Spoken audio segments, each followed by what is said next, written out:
बोलना मत। चलिए आज हम अनबॉक्स करेंगे मेरा न्यू फुटबॉल जो कि मैंने फ्लिपकार्ट से मंगाया था। देखते हैं किस कलर का इन्होंने भेजा है।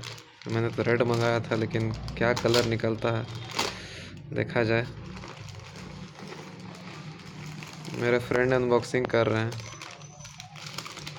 ये बहुत ही खूबसूरत पैकिंग के साथ और रेड कलर का फुटबॉल है निविया का। इतना बेहतरीन फुटबॉल, वाह वाह वाह, मज़ा आ गया। देखिए अब इसमें हवा भरना है खाली और ये रेडी टू गो है। देख लीजिए, मेड इन चाइना है, 560 रुपीज़ का है। बहुत ही खूबसूरत है,